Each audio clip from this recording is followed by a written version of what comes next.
Hello, and welcome to another episode of Bibleway Stories. Today's guest is a former camper and long-term helper, none other than Rachel. Rachel, how are you doing? Hello, all the better for seeing you, Dave. Oh, treats. Where are you at the moment? Tell us a little bit about where you're at and what you're doing. I am currently living in Oxford and working at the Children's Hospital, which is only a 15-minute cycle away. Nice. And you're a physio at there, is that right? Yeah, children's physio. Children's physio. Brilliant. Excellent job. Right. We are very interested in your story. We're going to start with a few little questions just to get to know you a little bit better for anyone that doesn't.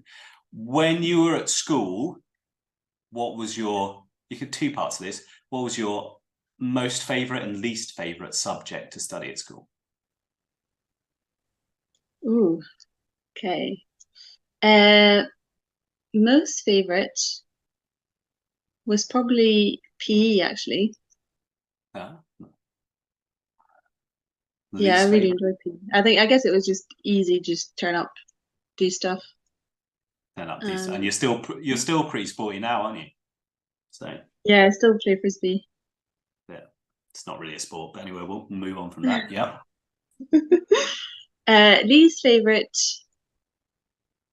probably French, which probably would be your equivalent to literature or English or something. Nice. So that Um, that links into my next question because you're speaking flawless English. You grew up in France.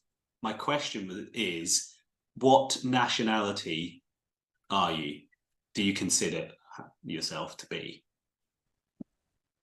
well, on forms I'd put British, mostly Oh, because it's easier. yeah. If it does give me the option, I'd put both French and British. And I also have a sneaky third one. I've got Swiss nationality as well. Ah, is that because you lived in Um, Switzerland? no, because Oh, my great granddad was Swiss, and I don't know why I'm Swiss, and I don't know if our kids will be Swiss, but I don't think it ever stops. I can just be Swiss, and my you kids can can be be Swiss, and Swiss. my kids can be Swiss. Nice. And what about Northern Irish as well? Would you put that in there? Well, it comes under British, doesn't it? Yeah. That's slightly controversial, but we'll leave that one. Yeah. Yeah. So you're a whole melting pot mixture, and we're very happy you're with us. Last one on this is, what did you want to be when you were growing up? I don't think I really knew. I think I went between quite a few different ideas, but I think the one that came out the most was doctor. I think I wanted to be a doctor No. or a vet or something. I knew I wanted to work in a hospital of some kind. Cool. And I Well, guess I'm not a doctor, but I'm still working at hospital, so it's fine. it's fine. It's good. Great stuff. Well, let's get into the meat of the questions. And the first question is the first one we always start with. So, Rach, can you tell us how and when you became a Christian? So I grew up in a Christian home. I had Christian parents. We went to church every Sunday. We'd read the Bible as a family every night. Um, and so I think it makes it a bit harder to know exactly when I became a Christian. I think for a lot of us, growing up in Christian families, you just don't, unless you have a very clear moment, you just don't really fully know when. Probably more of a gradual process. But I do remember one moment when I was about 12, and I think I probably became a Christian before then. But I Yeah. still have that memory of me sitting on my bed when I was about, yeah, 11 or 12.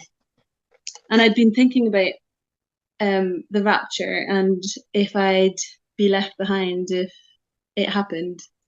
I think it's because one day I came back from school and my mum would always be at home because she was a stay-at-home mum and she wasn't there. And I just thought, that's it.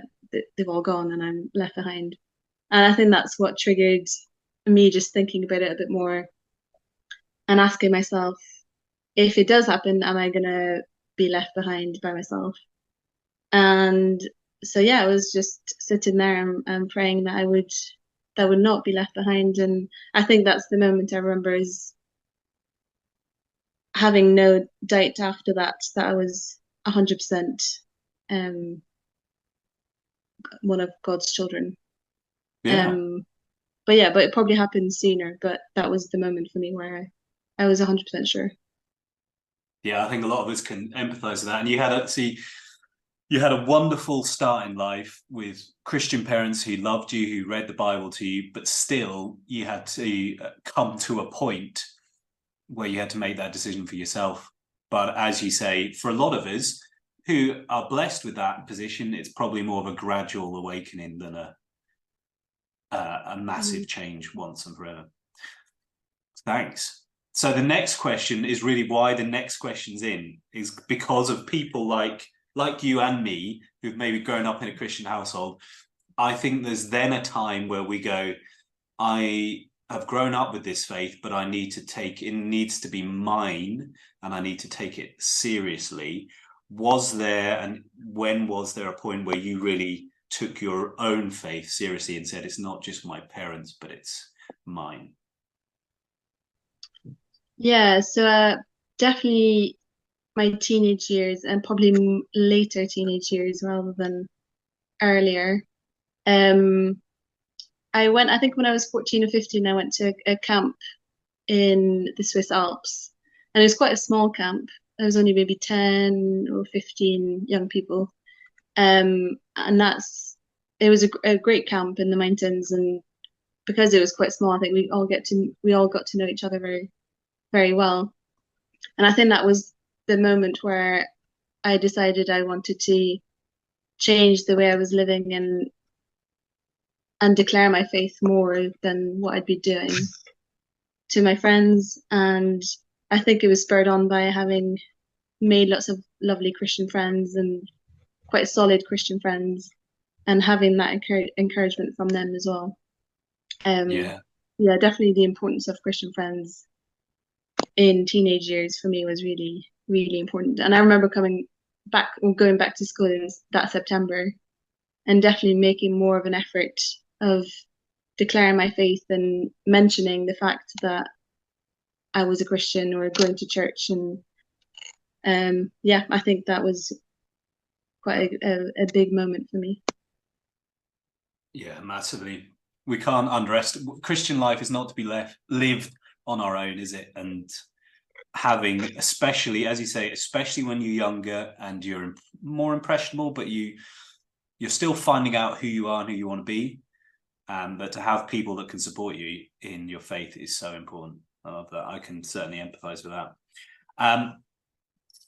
Do you have a particular, maybe from then, or maybe as you've grown in your faith and you've grown older, do you have a favorite verse or passage that you come back to time and time again, or just something that you maybe is encourages you every time you read it? Yeah, I probably have quite a strange or unorthodox one, because I really love the book of Habakkuk, and Yeah. it's not often that I've heard people say that.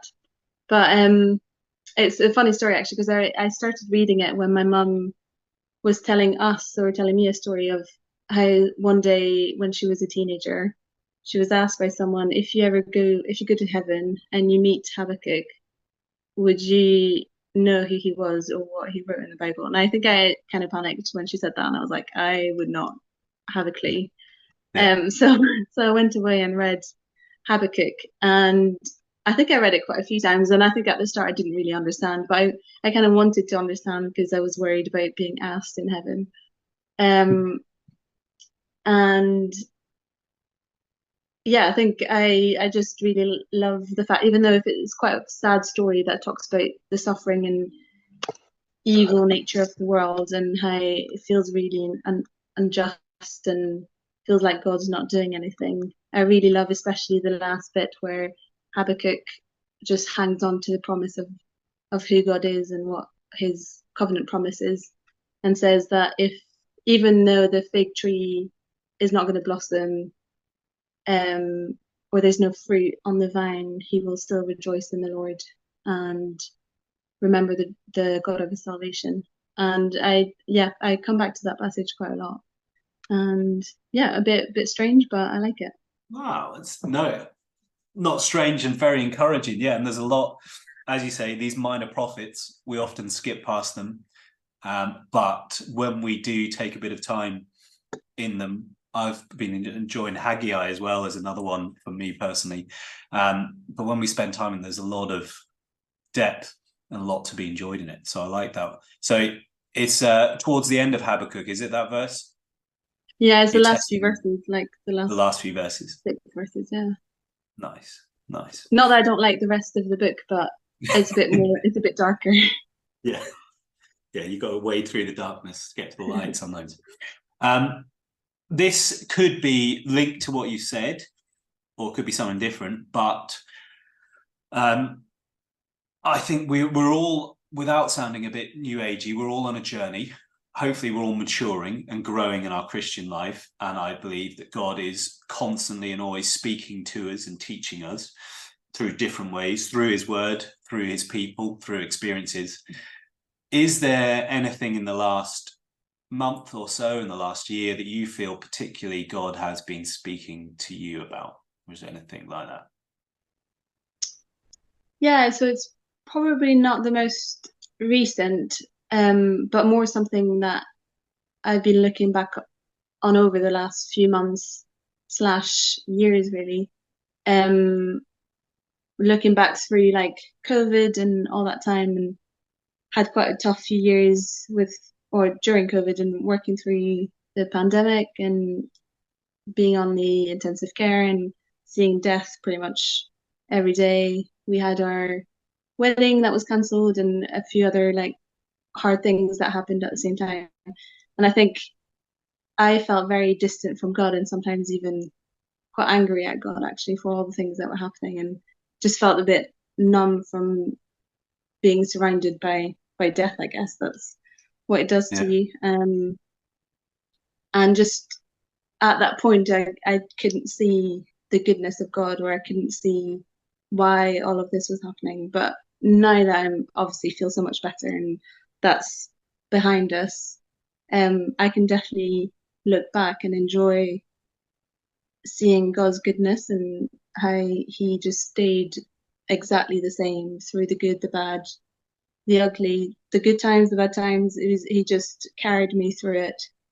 And stayed the same and loved me the same, and even in the times where I didn't want to be loved or didn't want to have anything to do with God, in some really difficult times.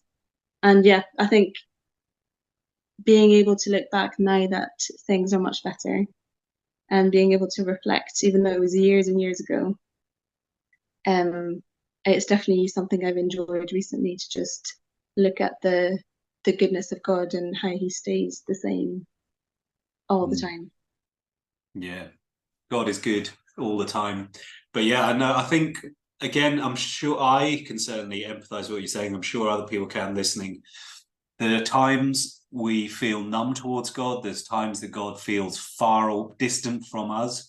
The times when God is silent towards us, and I'm not the only one that's felt it. You're not the only one. The psalmists often write, "How long, O Lord, before you're going to answer me?"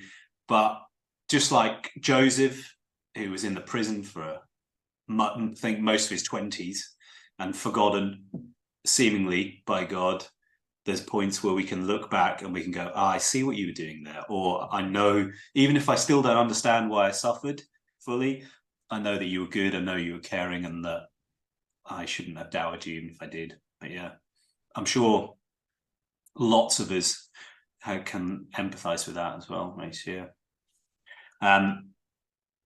So, big question, I think. If you were, well, not even say how old you are, you only look about 22, but you're a little bit older than that.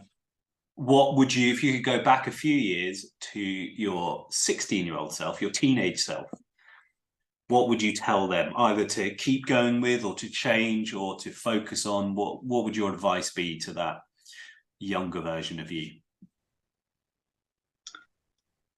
as a funny joke, I was telling Johnny about this question, and I was like, you could tell your 16-year-old self that you will marry Johnny Hawes eventually. Yeah, keep going, keep believing, dreaming. But on a more serious note, um, definitely surround yourself with good, godly Christian friends, um, and don't be ashamed of your faith. I think I spent too long not saying that I was a Christian, or not mentioning, or not living like a Christian. And I think the longer you leave it, the more awkward and hard it is to bring up.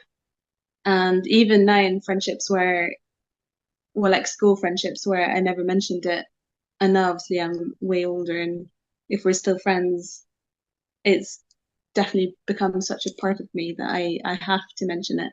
And then it still makes it a little bit weird when they're like, oh, I never knew that, when it's such a big part of my life.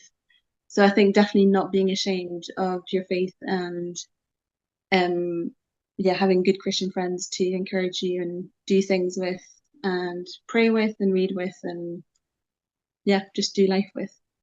Brilliant. Yeah, I mean, I've used this word about 15 times today, empathize, but I can fully, I'm with you there.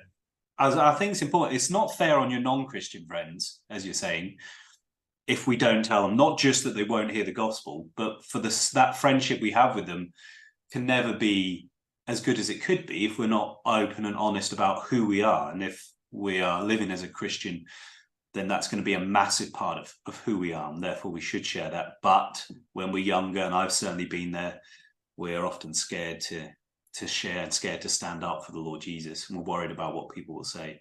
But yeah, Christian friends, super important, as we said, Christian life not to be lived on our own. I love that. Do you have a favorite song, hymn, worship song that you might come back to time and time again, or a new one that maybe you could introduce us to? That was quite a hard one, because it's quite hard to just pick one. And there's loads of old hymns that I love, like a lot of the Fanny Crosby hymns are Yeah, amazing, and grew up singing them with my siblings and my parents a lot. But I have to say, I think my favorite song at the minute, and it might change, is "Yet Not I, But Through Christ in Me" by City of Light. It's a nice. good one. It's a soft song, but it's good. Soft song, but good. I think I know that one. Say the title again for me. So it's Yet not I, but through Christ in me. Cool. We'll have to check that one out. Soft song, but a good one. It's on the Yeah, camp list, I think. No, maybe it not. could well. I'm useless at remembering them, but it's good. It's probably, if it's a soft emotional one, it'll be one I like to run to. I like the sort of Oh, emotional really? kind of one. Yeah, No, pretend I'm in Johnny the looks music at me video. when I say when I play it, and he's like, "Oh, put your soft song, soft song on." Real. Great. Thanks very much. Is there anything else you would like to say or Um, question? no, I probably want to say that we've been at camp, me and Johnny, for a long time, and we're sad that this year we won't be. But hoping to come back in the future with a little child, hopefully. Nice. So we've got an announcement for an episode. So do So let's get it, the important stuff out of the way. The sad news for any campers that are watching: Rachel and Johnny won't be at camp this year. But the amazing news is that you are pregnant. Yeah. And the So timing isn't great for camp. The baby should come a few weeks beforehand, so, but what can you do? but fantastic news. So Lord willing, there should be a mini Hawes by camp time, which we're very excited about. And I'm very excited to see what kind of parents Johnny and Rachel are going to be, because I'm pretty sure they're going to be amazing. So I'm looking forward to maybe observing that journey from afar. Rach, thank you for your time. Thank you for your wisdom, for your story. Thanks very much. And we will speak to you soon. Stay well, stay healthy. and see you later. Thank you. Thanks for having me. Bye.